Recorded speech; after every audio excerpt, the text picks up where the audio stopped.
언니, 저 애가 용광객주로 시집을 간대. 어째서 내가 아니라 저 못난이인 거야? 곱게 차려입은 두 사람이 쑥덕대는 가운데 경강포구에서 제일 가는 소금 상인, 용광객주의 대주 노한평 뒤를 한 여인이 종종걸음으로 따라갔습니다. 들창코의 큼직한 몸집이 시선을 끌었습니다. 홍판석의 막내딸 옥희였습니다. 말도 안 돼. 저렇게 덩치 크고 못생긴 애가 우리보다 먼저 시집을 가다니 온 동네 웃음거리가 될 거야. 어느 날 언니 금이와 은희가 용광객주를 찾아왔습니다. 옥희가 얼마나 비참하게 살고 있나 보려고 온 것이었습니다.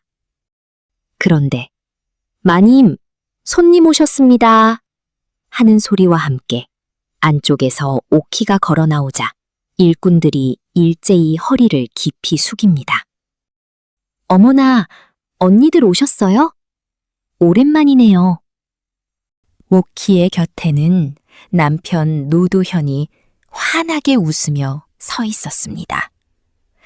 언니들은 할 말을 잃었습니다. 못생겼다고 모두에게 비웃음 받던 막내가 어떻게 이런 행복을 거머쥐었을까요? 어떻게 경강에서 제일 가는 객주의 안주인이 되었을까요? 구독과 좋아요는 큰 힘이 됩니다. 댓글 주신 모든 분들께 오늘 주인공처럼 행복이 가득하시길 기원드리겠습니다. 옛날 몹시도 더운 어느 여름날이었습니다. 내리쬐는 햇볕이 지면을 뜨겁게 달구고 오가는 사람들은 저마다 부채질을 하며 그늘을 찾아 헤맸습니다. 그 사이를 한 노인이 느릿하게 걸어가고 있었습니다. 용광객주의 대주, 노한평이었습니다. 평생토록 소금 장사를 일구어 경강에서 손꼽히는 객주를 일으킨 인물입니다. 오늘 나선 것은 방탕을 일삼는 아들 도현의 신부감을 찾기 위해서였습니다. 좀 무리를 했나. 이마에 송글송글 맺힌 땀을 닦으며 한평이 중얼거렸습니다. 목이 타고 다리는 천근만근이었습니다. 그래도 걸음을 멈추지 않았더니 순간 눈앞이 핑 돌고 다리에 힘이 풀려 그 자리에서 쓰러지고 말았습니다. 뜨거운 바닥 열기가 뺨으로 전해졌습니다. 몸이 움직이지 않았습니다. 그때 마침 길을 지나던 세 자매가 그 모습을 보고 발걸음을 멈췄습니다. 진천에서 포목전을 꾸려온 홍판석의 세 딸, 금이와 은희, 그리고 옥희였습니다. 어머, 사람이 쓰러졌어. 장녀 금이가 놀라 소리쳤습니다. 괜찮으세요? 어쩌면 좋아. 은희가 노인의 얼굴을 들여다보며 발만 동동 굴렀습니다. 두 사람은 서로 얼굴만 마주보며 어쩔 줄 몰라 했습니다. 그때 막내 옥희가 재빨리 나섰습니다. 이대로 두면 큰일 나겠어요. 얼른 그늘로 옮기는 게 좋겠어요. 일단 우리 집으로 모시도록 해요. 하지만 금이는 자신의 비단 옷자락을 내려다보며 망설였습니다. 이거 며칠 전에 새로 지은 옷인데 땀에 젖으면 어떡해? 은희도 노인의 큰 몸집을 눈으로 가늠하더니 고개를 저었습니다. 이렇게 덩치가 큰데 어떻게 부축해? 차라리 사람을 불러오는 게 낫지 않겠니? 그러다 늦으면? 옥희가 두 언니를 올려다보았습니다. 안 돼요. 서둘러야 해요. 그러나 아무도 움직이지 않았습니다. 금이는 옷자락만 붙잡고 있었고 은희는 주변을 두리번거릴 뿐이었습니다. 옥희는 두 언니의 얼굴을 번갈아 보았습니다. 그리고 더 이상 아무 말도 하지 않았습니다. 제 어깨를 잡으세요. 제가 모실게요. 노인의 팔을 자기 목에 두르고 힘껏 부축했습니다. 여인치고 몸집이 크고 투박한 옥희였지만 힘에 부쳤습니다. 비틀거리면서 한 걸음 한 걸음 발을 옮겼습니다. 치맛자락이 흙바닥에 끌려도 개의치 않았습니다. 금이와 은희는 조금 떨어진 곳에서 그 뒷모습을 그저 바라만 보았습니다. 사랑채에 노인을 눕힌 뒤에도 오키의 손길은 바빴습니다. 먼저 노인의 옷을 헐겁게 하여 몸을 편안하게 만든 뒤 다리를 주물러 혀를 돌게 했습니다. 찬물에 적신 수건을 이마에 얹고 부엌에서 생강을 갈아 그 즙을 노인의 입에 조심스럽게 가져다 댔습니다. 모든 동작에는 막힘이 없었습니다. 그대는 잠시 후 노인이 쉰 목소리로 말했습니다. 가느다랗게 눈을 뜨고 자신을 내려다보는 오키의 얼굴을 올려다보았습니다. 그때 발소리가 들렸습니다. 이게 어찌된 일이냐? 오키야, 무슨 일이 있었던 게야? 아버지, 홍판석이었습니다. 딸이 낯선 노인을 들쳐매고 왔다는 소식을 듣고 급히 달려온 것이었습니다. 눈을 둥그렇게 뜨고 노인과 오키를 번갈아 보았습니다. 길에 쓰러져 계셨어요. 그대로 두면 위험할 것 같아서요. 오키가 손등으로 이마에 땀을 훔치며 대답했습니다. 얼굴은 벌겋게 달아올라 있었고 숨은 여전히 가팠습니다. 판석이 노인의 얼굴을 자세히 들여다보다 깜짝 놀라 숨을 삼켰습니다. 혹시 용강객주의 대주 어르신 아니십니까? 한평이 힘겹게 고개를 끄덕였습니다. 이런, 송구합니다. 저는 진천에서 포목전을 하는 홍판석이라 합니다. 우선 편히 쉬십시오. 판석이 허리를 숙였습니다. 노한평이라 하면 경강 일대에서 모르는 이가 없는 거상이었습니다. 그런 인물이 자기 집 사랑채에 누워있다니 꿈에도 생각지 못한 일이었을 것입니다. 잠시 후 한평이 조용히 입을 열었습니다. 덕분에 살았소. 그런데 아까 나를 부축해온 아가씨는? 제 셋째 여식입니다. 이름은 오키라 하지요. 판석은 그렇게 대답하고는 잠시 머뭇거리다가 조심스럽게 말을 꺼냈습니다. 어르신, 이왕 이렇게 인연이 닿았으니 제 첫째 딸이 인사를 올려도 되겠습니까? 얼마 후 금이가 사랑채로 불려와 공손히 허리를 숙였습니다. 한평이 금이의 얼굴을 훑어보았습니다. 단정하게 빗은 검은 머리카락, 갸름한 얼굴에 빼어난 이목구비, 경강 일대에서 미인으로 소문이 날 만한 미모였습니다. 그러나 한평의 눈은 사랑채 한켠에서 아직도 수건을 짜느라 분주한 오키의 뒷모습으로 자연스럽게 향했습니다. 아름다움과는 거리가 먼 용모였습니다. 미인이라 소문난 언니들과 나란히 세워놓으면 아무도 눈길을 주지 않을 박색이었습니다. 그러나 한평은 오키에게서 자신이 찾아 헤매던 무언가를 보고 있었습니다. 오랜 세월 장사판을 헤쳐오며 사람 보는 눈을 갈고 닦은 한평이었습니다. 세심하고 사려 깊은 마음씨와 찰나에 빛나는 판단력, 그리고 무엇보다 남을 위해 몸을 아끼지 않는 태도. 한평은 속으로 결심했습니다. 내 아들의 짝은 바로 이 아이다. 오키는 그런 한평의 속마음도 모른 채 젖은 수건을 갈아오기 위해 다시 부엌으로 힘차게 뛰어갔습니다. 그 뒷모습을 한평은 흐뭇하게 바라보았습니다. 매미 소리가 요란한 한여름이었습니다. 홍판석의 집에 청운서가 도착한 것은 그 여름날로부터 얼마 지나지 않아서였습니다.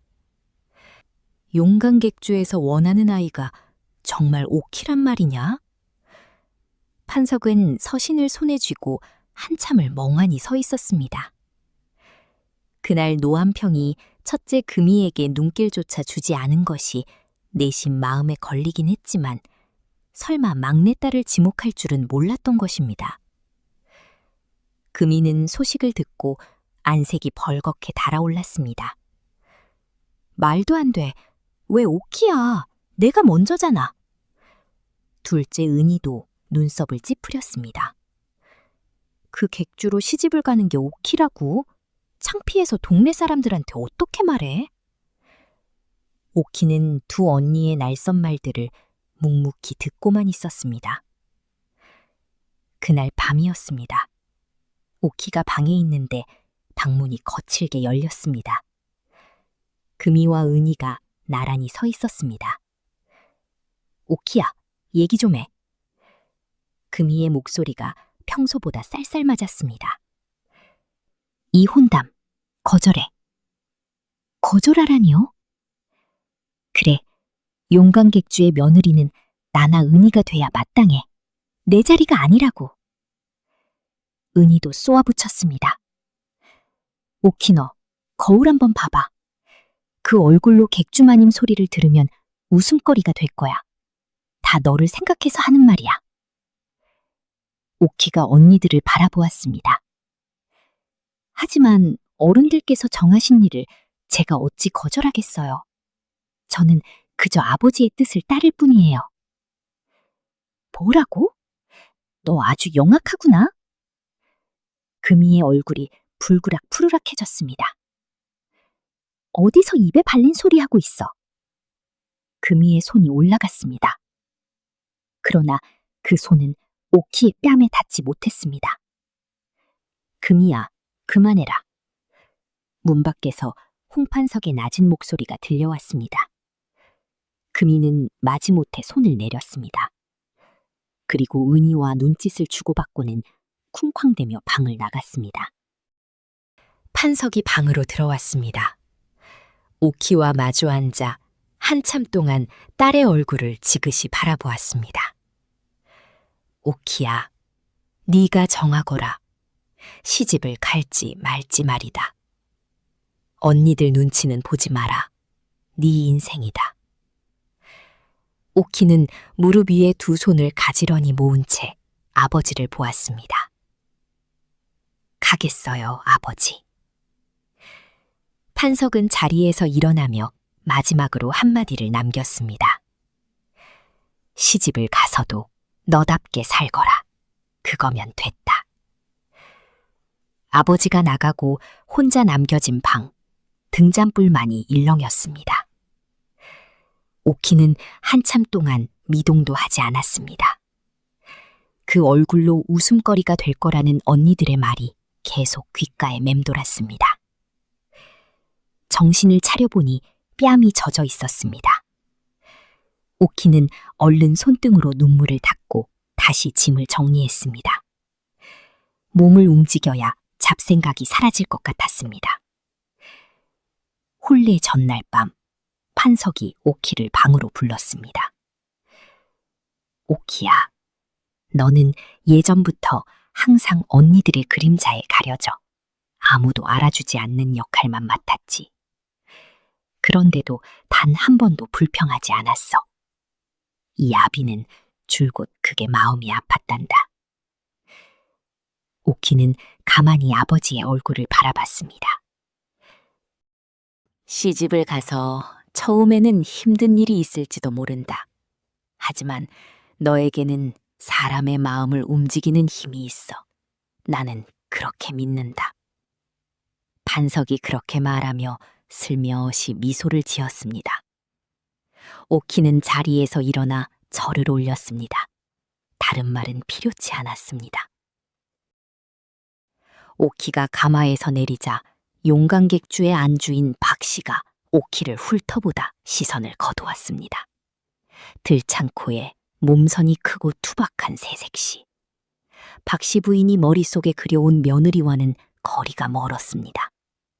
박씨 부인은 오키의 얼굴을 한 번 더 힐끗 보고는 다시 눈길을 돌렸습니다. 환영한다는 말 한마디 없었습니다. 혼례 내내 오키 쪽으로 눈길조차 주지 않던 신랑 노도현은 객주에 도착하자마자 서둘러 옷을 갈아입고는 그날 밤도 기방으로 향했습니다. 혼례 첫날 밤이었는데도요. 오키는 신방을 홀로 지켰습니다. 등잔불이 조용히 흔들렸습니다. 아무리 기다려도 도현은 돌아오지 않았습니다. 오키는 혼례복 차림으로 그렇게 밤을 지새웠습니다. 이튿날 이른 아침이었습니다. 부엌으로 향하던 오키를 불러 세운 건 시아버지 한평이었습니다. 새아가, 잠깐. 대청 끝에서 한평이 오키의 손을 가만히 펼쳐 무언가를 쥐어주었습니다. 작은 꾸러미였습니다. 풀어보니 고운 옥비녀가 들어있었습니다. 잘 왔다. 그 짧은 한마디를 남기고 한평은 아무 일도 없었다는 듯 걸어갔습니다. 오키는 손안의 옥비녀를 내려다보았습니다. 가슴 깊은 곳에서 뜨거운 것이 울컥 치밀어 올랐습니다. 입술을 깨물고 하늘을 한번 올려다본 뒤 다시 발걸음을 옮겼습니다. 이 집에 자신을 가족으로 받아주는 사람이 단 한 명이라도 있다면 그걸로 충분했습니다. 시집 온 지 며칠이 지나면서부터 오키는 동트기 전에 일어났습니다. 차가운 우물물로 세수를 하고 옷매무새를 가다듬은 뒤 소금 창고로 향했습니다. 발걸음마다 새벽 이슬에 젖은 흙을 밟는 소리만이 고요한 마당에 울렸습니다. 묵직한 창고 문을 열자 짭조름한 소금 냄새가 확 끼쳐왔습니다. 오키는 등잔을 들고 가만히를 하나하나 살폈습니다. 숫자를 헤아리고 손으로 만져보며 굵기를 확인하고 이상한 것이 있으면 장부에 꼼꼼히 적었습니다. 전날 기록과 맞추어 보고 조금이라도 어긋나면 그냥 넘기지 않았습니다. 누가 시킨 일도 아니었지만 오키는 그저 눈앞의 일을 묵묵히 해낼 뿐이었습니다. 이 모습을 구석에서 지켜보는 눈이 있었습니다. 객주에서 20년 넘게 일해온 고참 행랑아범 최서방이었습니다. 팔짱을 낀 채 매서운 눈초리로 오키의 뒷모습을 쫓았습니다. 그 얼굴에는 초조함과 짜증이 묻어나 있었습니다. 이윽고 오키가 장부를 안고 창고에서 나오자 최서방이 불쑥 다가왔습니다. 작은 마님, 창고 안은 먼지가 많아 몸에 해롭습니다. 그런 일은 저희한테 맡겨두시지요.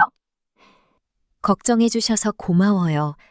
하지만 저도 집안일을 배워야 하니까요. 오키가 환하게 웃으며 인사했습니다. 최서방은 더 할 말이 없어 돌아섰습니다. 그 뒷모습을 보며 오키는 장부를 쥔 손에 힘을 주었습니다.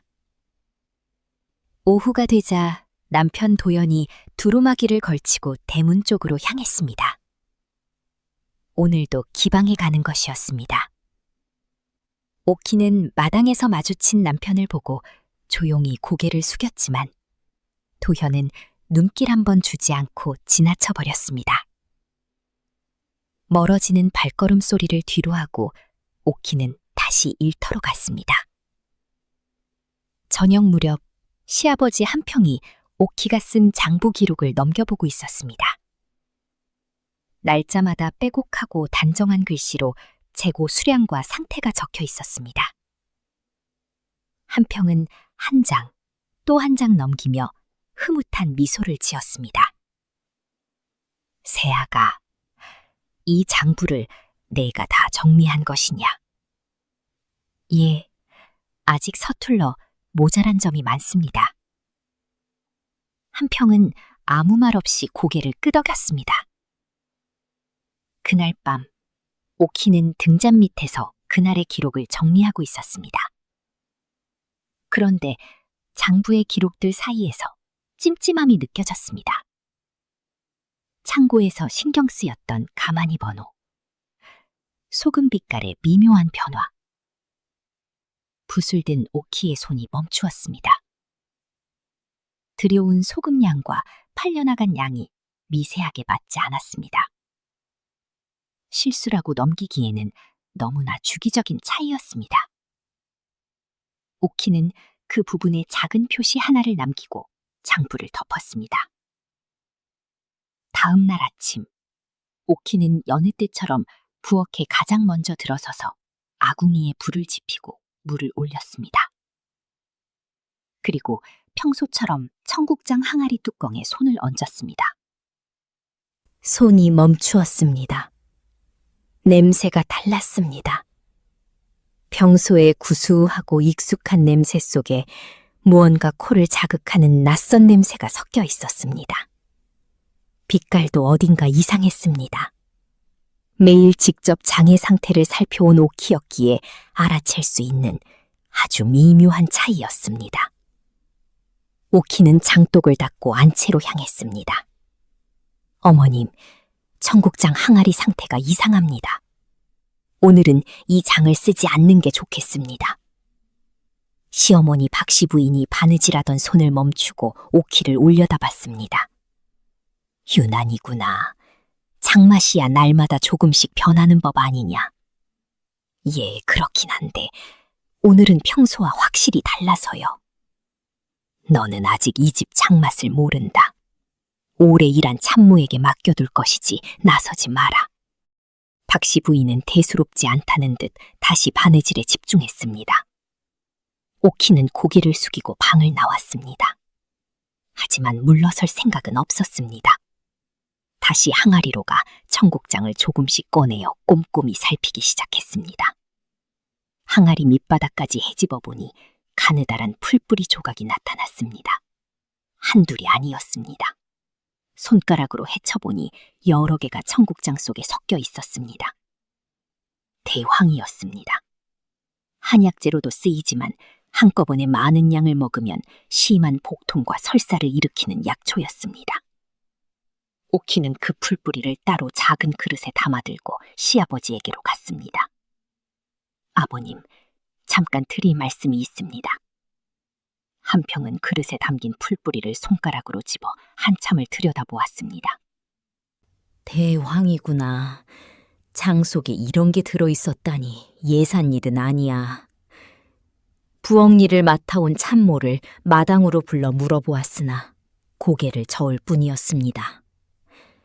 그때 마당 한 구석에 서 있던 어린 여종 봉이가 조심스럽게 입을 열었습니다. 사실은 며칠 전 새벽에 항아리 주변을 서성이는 사람을 봤어요. 제가 다가서니 급히 자리를 피하기에 의아했는데 그게 최서방이었어요. 마당이 고요해졌습니다. 한평이 낮은 목소리로 말했습니다. 최서방은 이 집에서 20년 넘게 일한 사람이다. 그런 짓을 할 리가 없어. 아버님, 오키가 조용히 입을 열었습니다. 실은 며칠 전부터 마음에 걸렸던 것이 있습니다. 오키가 품에서 장부를 꺼내어 시아버지 앞에 펼쳤습니다. 더 살핀 뒤에 말씀드리려 했는데 소금 재고가 맞지 않는 부분이 있어 최서방이 관리하던 장부와 대조해보니 차이가 적지 않습니다. 한평이 장부를 받아들고 천천히 넘겨보기 시작했습니다. 장을 넘길수록 미간에 깊은 주름이 잡혔습니다. 최서방을 불러오너라. 최서방이 오자 한평은 펼친 장부를 내보이며 낮은 목소리로 물었습니다. 최서방, 이 장부 수치를 설명해보게. 저는 아무것도 모른다고? 한평이 마당으로 내려와 최서방의 눈앞에 섰습니다. 이 장부를 보면서 다시 말해보게. 최서방의 낯빛이 하얗게 질렸습니다. 무릎이 가늘게 떨리기 시작하더니 이윽고 그 자리에 털썩 무릎을 꿇었습니다. 죽을 죄를 지었습니다. 노모가 병이 깊어 약값이 모자라 조금씩 손을 댄 것이 그만. 최서방이 점점 기어들어가는 목소리로 말했습니다. 청국장 항아리에 대황을 넣은 것도 자네 짓인가? 최서방이 이 말을 바닥에 찧었습니다. 작은 마님이 날마다 창고를 살피시니 곧 들킬 것 같아서 탈이 좀 나시면 하고 배앓이로 자리에 눕게만 하려던 것이었습니다. 절대 죽이려던 속셈은 없었습니다. 한평은 얼음장처럼 차가운 목소리로 말했습니다. 식구들 먹는 음식에 손을 댔으면서 그게 변명이 되는 줄 아는가? 자네는 더 이상 우리 집 사람이 아니다. 이자를 포청에 넘겨라. 최서방은 그 자리에서 끌려나갔습니다. 잠시 후 한평이 오키 쪽으로 돌아앉았습니다. 새아가, 오늘부터 이 객주의 재고 관리와 곡간 열쇠를 네게 맡기마. 오키는 머리를 숙였습니다. 안채에서 자리에 앉아 듣고만 있던 박씨 부인은 조용히 방문을 닫았습니다. 어느덧 장마철이 되었습니다. 아침 일찍 소금 창고를 살피던 오키의 손이 멈췄습니다. 자루 속을 짚었는데 손바닥에 부들부들한 느낌이 전해졌습니다. 장마철인데도 소금이 조금도 눅눅하지 않았던 것입니다. 오키는 이상하다 생각했습니다. 그날부터 오키는 매일 아침 우물을 들여다보기 시작했습니다. 수위가 조금씩 낮아지고 있었습니다. 게다가 동틀격 하늘은 핏빛처럼 붉게 타올랐습니다. 하루 이틀이 아니었습니다. 객주에 드나드는 농사꾼들의 말에도 귀를 기울였습니다. 논에 물이 마르고 있다. 냇물이 절반으로 줄었다는 걱정들이 들려왔습니다. 부들부들한 소금과 줄어드는 우물물, 열흘째 이어지는 붉은 아침 하늘, 그리고 농사꾼들의 푸념. 이것들이 오키의 머릿속에서 하나로 이어졌습니다. 오키는 시아버지를 찾아갔습니다. 아버님, 올해 큰 가뭄이 닥칠 것 같습니다. 흉년이 오기 전에 곡식과 소금을 미리 사두시는 것이 어떨까 합니다. 저녁 밥상에서 오키가 도현에게도 같은 이야기를 꺼냈습니다. 도현은 젓가락을 내려놓고 코웃음을 쳤습니다. 겨우 소금이 눅눅하지 않다고 가뭄이라니, 여인네의 생각이란. 시어머니 역시 불길한 소리는 두 번 다시 하지 말라며 인상을 찌푸렸습니다. 오키는 그 이상 아무 말 하지 않고 입을 다물었습니다. 그런데 이튿날 아침, 한평이 오키를 불렀습니다. 새아가, 네 말대로 소금과 곡식을 사들이도록 손을 써두마. 누구에게도 말하지는 말거라. 장마 기간이 다 끝나기도 전에 용강객주의 곡간은 곡식으로 가득 찼습니다. 그리고 늦여름부터 비 소식이 끊겼습니다. 강물은 마르고 논밭은 타들어갔습니다. 한양의 쌀전에서 쌀이 사라지기 시작했습니다. 소금값이 치솟고 마을 곳곳에서 탄식이 끊이지 않았습니다. 경강포구에도 수심 어린 얼굴들이 넘쳤습니다. 용강객주만이 창고에 쌀과 소금을 넉넉히 쌓아두고 있었습니다. 창고 문을 열고 안을 들여다보는 도연의 얼굴에 무언가 다른 표정이 스쳐갔지만 오키는 보지 못했습니다. 한평이 오키를 불렀습니다. 네 덕분에 우리 객주가 위기를 넘겼구나. 원하는 게 있으면 무엇이든 말해보려무나. 오키는 잠시 생각하더니 대답했습니다. 아버님, 지금 고생하는 포구 사람들에게 쌀을 조금씩 나눠주셨으면 합니다. 시아버지는 깊게 고개를 끄덕였습니다. 알았다. 이 이야기는 순식간에 널리 퍼졌습니다. 가뭄으로 사람들에게 쌀을 나누어준 용강객주 며느리 이야기는 입에서 입으로 전해졌고 용강객주라는 이름은 신뢰의 상징이 되었습니다. 가을거지가 끝나는 무렵이었습니다. 오키는 아침부터 부지런히 움직이며 집안의 대청소를 지시하고 있었습니다. 그 곁에서 참견을 하던 박씨 부인은 광 안에서 높은 선반 위로 손을 뻗어 직접 짐을 내리려 했습니다. 어머님, 위험해요. 시어머니의 모습을 보고 오키가 외쳤지만 박씨 부인은 들은 척도 하지 않았습니다. 그 순간 발을 헛디딘 박씨 부인이 둔탁한 소리와 함께 바닥으로 떨어졌습니다. 허리와 한쪽 팔을 크게 다친 박씨 부인은 한동안 자리에서 일어날 수 없게 되었습니다. 혼자서는 아무것도 할 수 없었습니다. 몸을 움직이지 못하는 답답함과 사람 손을 빌려야 한다는 굴욕감이 콧대 높은 박씨 부인을 더욱 날카롭게 만들었습니다. 자, 저리 가거라. 혼자 할 수 있다. 라고 소리치며 수발을 물리고 가져다주는 밥에도 손을 대지 않았습니다. 방 안 공기가 무겁게 가라앉았습니다. 그날 밤, 오키가 더운 물을 담은 대야와 수건을 들고 시어머니 앞에 섰습니다. 어머님, 제가 닦아드리겠습니다. 필요 없다. 그냥 가거라.